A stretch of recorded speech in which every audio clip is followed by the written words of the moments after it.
premier exercice que vous aviez à chercher sur les déterminants est une application directe du cours. On peut bien entendu développer ce déterminant à l'aide de la méthode de Sarrus, la règle de Sarrus, qui est une règle qui est assez efficace pour les calculs de déterminants d'ordre 3. On peut aussi, pour varier un peu, étant donné que 3 ici est le seul coefficient non nul de la colonne, faire un développement selon la seconde colonne. Donc on fait un développement par rapport à la seconde colonne. Donc il faut juste prendre garde à bien regarder les signes des différents facteurs qu'on va récupérer. On sait que les facteurs de la diagonale sont affectés de plus, effectivement, puisque ce terme-là est pondéré par moins 1 puissance 2 plus 2, et moins 1 puissance 2 plus 2, ça fait 1, donc il sera affecté d'un terme plus. Donc si on forme le calcul, donc on va récupérer plus 3, multiplié par le déterminant que j'obtiens en rayant la ligne et la colonne de 3. Donc on va retrouver la matrice qui a ses extrémités 2, 3, 4, moins 1. On n'a plus qu'à calculer le déterminant. Et en calculant le déterminant, on obtient 3 facteurs de donc moins 2, moins 3 fois 4, 12. Donc ici, on va obtenir moins 3 fois 14. Et donc, le résultat final sera moins 42. Voilà pour le premier calcul de déterminant qu'on a à chercher. Alors on pouvait aussi appliquer la méthode directe de calcul de déterminant à l'aide de la méthode de Sarrus. Donc je propose quand même cette méthode pour ceux qui l'ont faite au cas où vous avez fait une erreur, je leur précise. Donc on multiplie les trois diagonales principales pondérées par un plus. Donc la première diagonale principale, c'est le produit de 2, 3 et moins 1 qui va donner moins 6. La deuxième, c'est 0 fois 0 fois 4 qui va donner 0. Et la troisième, c'est 3 fois 0 fois 1 qui va donner 0 puisqu'il y a un facteur nul. Ensuite, moins, ouvrez la parenthèse, le produit des diagonales secondaires. Donc ici, on obtient 9 fois 4, 36. Les autres diagonales secondaires contiennent toutes les deux au moins une fois 0. Donc on obtient moins 6, moins 36. On obtient donc moins 42, évidemment, comme pour la première méthode. On peut donc conclure que la matrice que l'on récupère est une matrice inversible, puisque son déterminant n'est pas nul. Alors il y avait un deuxième exemple à traiter, c'était le cas d'une matrice 4-4. Alors cet exemple n'est pas inintéressant parce que justement on n'a pas de formule directe pour calculer un déterminant 4-4. Donc là il va falloir passer par soit une triangulation de la matrice, bof bof bof. Ça c'est plutôt une méthode qu'on exploite quand on veut une expression sous forme factorisée.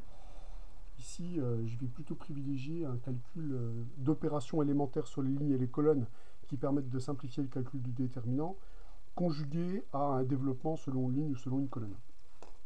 Alors, étant donné que la première colonne est très très simple et que les deux 1 ici, je peux les éliminer avec ce terme-là, je vais faire des opérations non obligatoires sur les colonnes de cette matrice.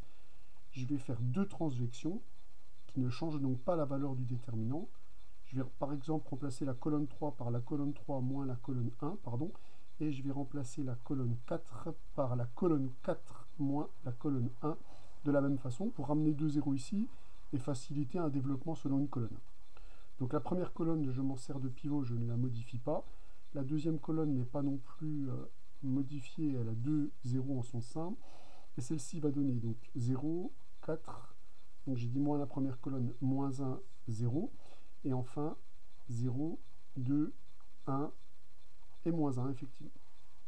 Maintenant qu'on a un déterminant qui n'a pas varié, puisque j'ai fait deux transvections sur les colonnes, et que j'ai juste un terme non nul sur la première ligne, je vais opérer un développement selon la première ligne.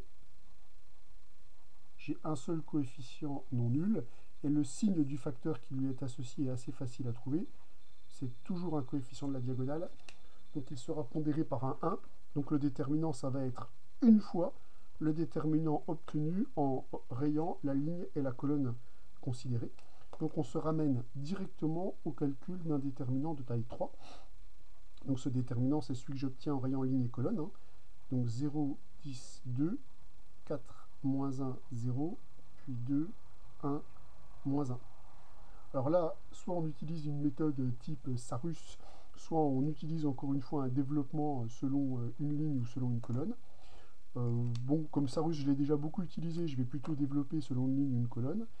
Je vais choisir par exemple de développer mon déterminant par rapport à la troisième ligne qui contient en 0.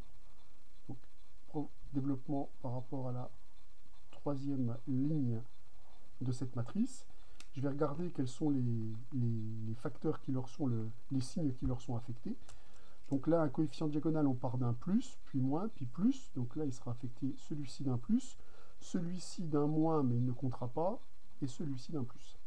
Donc en développant ce déterminant selon la troisième ligne, on va récupérer donc le facteur 2 ici affecté d'un plus, multiplié par le déterminant qu'on obtient en rayant la ligne et la colonne du 2. Donc 4 moins 1, 2, 1, multiplié par moins 1, puisque moins 1 multiplié par plus 1, ça fait moins 1, multiplié par le déterminant qu'on obtient en rayant cette ligne et cette colonne, donc 0, 4, 10, moins 1. 0, 4, 10, moins 1. Donc là maintenant, on n'a que des déterminants de 2 à calculer, ça va aller vite. On obtient 2 facteurs de 4 moins moins 2, donc 4 plus 2, 6, 6 fois 2, donc 12 pour le premier déterminant. Ici, on obtient 0 moins 40, donc plus 40.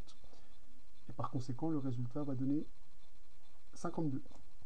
Donc voilà pour le calcul du second déterminant, où on a utilisé d'une part des transvections pour simplifier l'expression de ce déterminant, et d'autre part des développements selon les lignes et les colonnes pour réduire la taille des déterminants qu'on a effectivement à calculer, ce qui rend le calcul plus agréable et qui réduit, si on ne fait pas des fautes de recopéage comme je suis coutumier, bon, qui réduit quand même les erreurs de calcul possibles.